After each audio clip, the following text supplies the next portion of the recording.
Hi, everyone. Well, I am not alone today. I have the amazing Amelia with me. Oh, hello.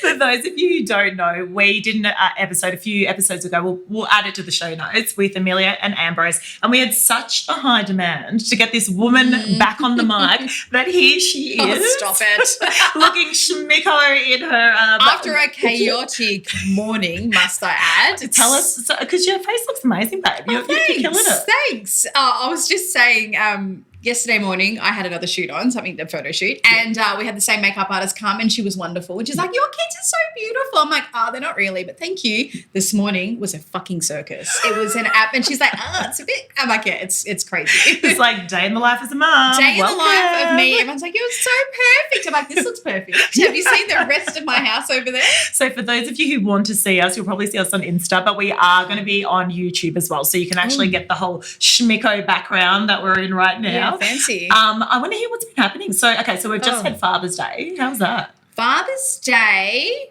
was a shit show. I'm going to call Ambrose out on this because I haven't even addressed this with him yet, and this is honest truth, Bible.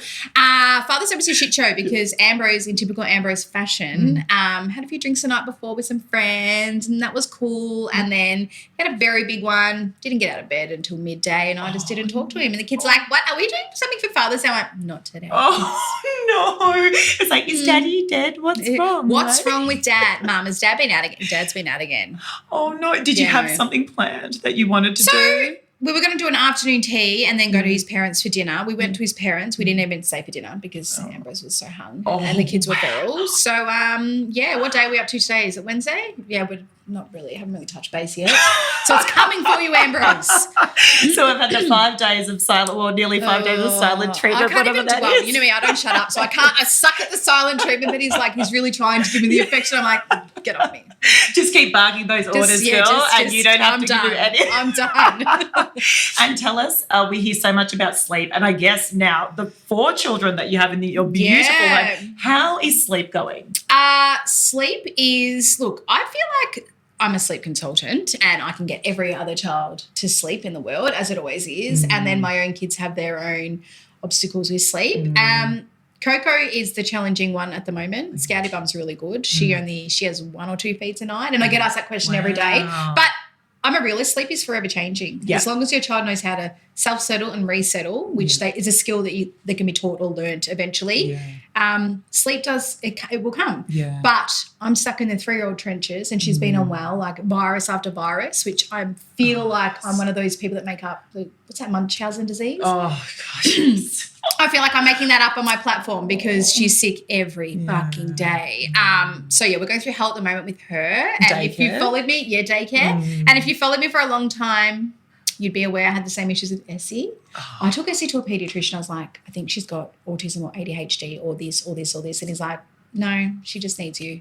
Oh, and I was like, you're a doctor, give me more. He's like, no, that's it. Give me the drugs, baby. Give me something. He gave me the drugs and the drugs didn't work. He's like, she just wants you home. And he did say to me, when she starts primary school, I can guarantee you when she starts primary school, she'll start sleeping in her bed. And what do you know, the first freaking night, I don't need your mum. Stop. So Coco's very much the same. Very needy, very mummy, very anxious. So I'm in hell, but I'm coming through the other side. I feel it. What does it look like? How many times is she waking up a night? So it's not even the waking up of a night. It's just the musical bed. So I've just resided to sleeping with her. So I'll just go to sleep with her and she'll sleep with me all night. But if I get up and tend to scout or whatever, or go to my other bed, she'll, in the middle of the night, Mommy, you left me.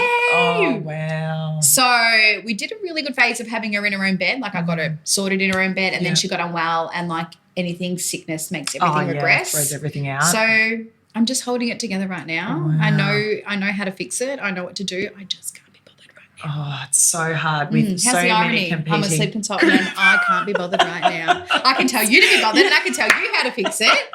But no, I know what to expect, and I know it's all just a part of being a young child, and I know we'll come out the other side soon, and I just have to put in the hard yards and it'll pay off. But right now with the book, with podcasts that I'm doing, with wholesaling in my business that's opened up, with hiring new team members, I just can't catch a break. So I'm just doing what I can to survive. Jeez. And we're going to do an episode on how you, in brackets, try to juggle it all, and how we all try to juggle it all. So that's coming.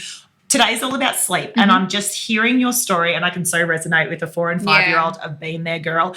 My question is, and for those listening, with toddlers, trying to even get them to sleep is an issue. Like back in the day, like how do we even get them to sleep? So toddlers is literally a whole different ball game to babies. Okay. Like babies, all my kids slept like absolute champions. They had no choice. I was like, you're going to bed and that's it. Yeah. When they become toddlers, all of a sudden their sleep needs change drastically. So all of a sudden they've gone from having this short awake window of, 3 to 4 hours to needing, a 5 to 6 hour window. Day naps are starting to come and go, the transitioning, then they get overtired. Then you need to look at doing an early bedtime to combat the overtiredness. Yeah. And then comes the separation anxiety, object permanence. They know that mum's leaving the room. Where's mum and dad gone? They're not here. I don't want to be in my cot alone. Then they've got the FOMO as well. They want to be doing what you're doing. And boundaries. They want to push the boundaries because they can. They've got a voice now. Yeah. And we just, like what I just said with Coco, we just give in because we can't be bothered. But if we can be bothered, you can fix it. Yes, I hear you. Sorry, I'm just going to pause. Is that noise in the background okay? It's not. All right, cool.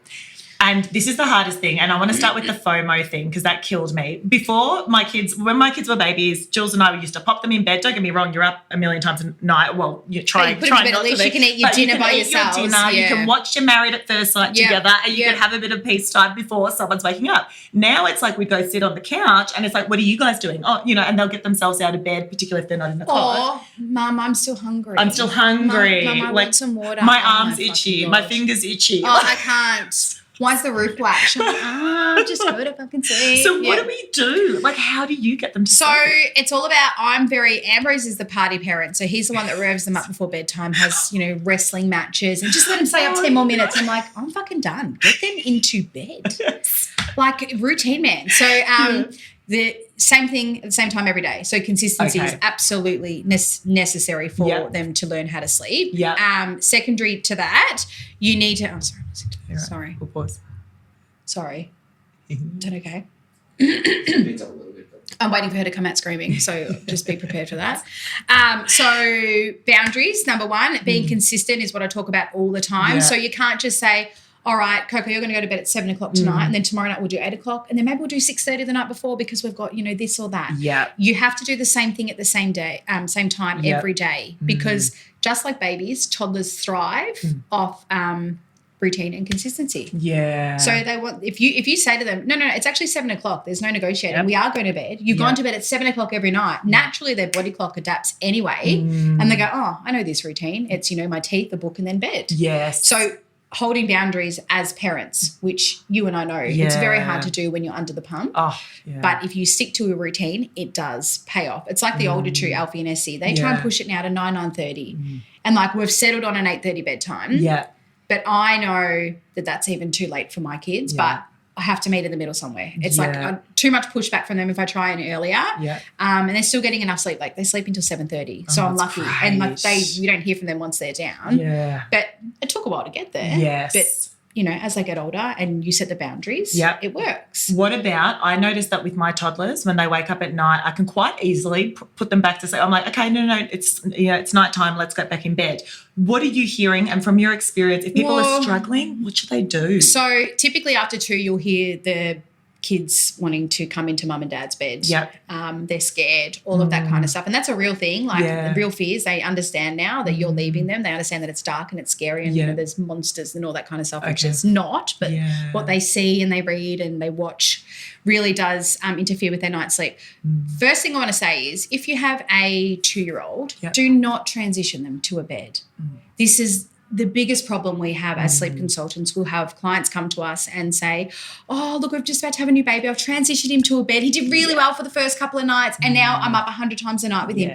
And he wants me to lay with him. Well, no shit. He is going to want him to lay with you because he's been taken out of his safe place to make way for the new baby and things are different. So hold off on moving them to a bed. I always say literally, my kids didn't go to a bed till they were nearly 4. Yeah, wow. Essie, different story. Alfie was nearly 4. Coco was later as well. The later, the better. Agree. Because then they understand. When they're 3 or 4, you go, no, you can't come out of your bedroom. You need to stay. They go, oh, okay.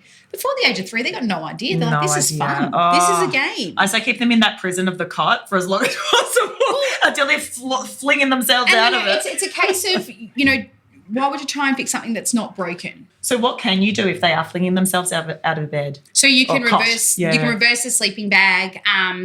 Some kids are still very clever and will know how to just get that off. Yeah. Also, I mean, look, I'm sure this isn't, I shouldn't say it's not safe, but it's actually quite smart. And I got told this in my sleep course. Take the bottom of the cot out to lower the cot. So your mattress is sitting literally on the floor, but still within the cot. Yeah. Now, you want to make sure that's done safely. And I don't really recommend that. I would say just go to a bed, but I did it with my own kids. Yeah. They couldn't get their fingers trapped or anything. Yeah. And it worked. Okay. So it's just that because they want to get out of it. Yes. And once they jump out, they're free. They're agents. They can do whatever they want. That's right. Yeah. What about sleep dependencies? How do we feel about, dummies or these little teddies, or how are we feeling about them? So I'm all for the dummy. I'm such an advocate for the dummy. Okay. I think it's a wonderful settling tool. People get really hung up on, but they're going to be addicted to it forever. Well, no, that's up to you as a parent to kind of stop that and how you want to set boundaries around the dummy. Like some people only allow the dummy for the cot for bedtime. Yeah. I love it all the time. Plug your dummy, Yeah. I think it's a good settling tool, especially those that have got reflux babies and things like that. If you are going to give the dummy, you need to be aware they can't self-replace it till around 8 months of age. So, yes, there are going to be times where you're going to have to replace it in the middle of the night. But I want to say this. People go and try and ditch the dummy because they think that's the problem. And don't get me wrong, it can be problematic, but in a very minute number of babies.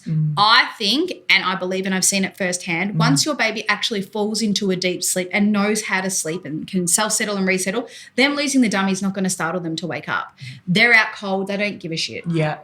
It's those babies that are really reliant on it and they're popping it out 20,000 times a night. Okay, well, maybe that's time to get rid of the dummy. Yeah, understood. Also, I feel like, I don't know, I'm a bit of a softie. My kids have all had their dummy till 3 because once again they can understand we're parting with it. I feel like any time before that, and people will disagree and that's fine, any time before that you have a hard time of them understanding, what have you just taken off me? Yeah. 3, they've got this all of a sudden understanding of, okay, I'm older now, I'm bigger now, I don't need my dummy anymore. What would you say to those people that think that it's going to impact their teeth? I'd say it absolutely can. There's no doubt about it. Like there's no denying. Yeah. Evidence has showed us that. Yeah. But it's all about, I guess, what kind of dummy you use and how often you're letting them use it, and are they chewing on it? Are they sucking on it for bedtime? Yeah. How is their speech? You know, my kids' speech or their teeth weren't affected, thank goodness. But then my niece's teeth were affected, So go get a dental review, see what they say. They may say, no, you can keep the dummy, try this dummy, or they may say ditch it, their teeth are already wrecked. Yeah. I just think if you use it right, you don't shove it in their mouth 24/7. I don't know. Yeah. Each to their own, right?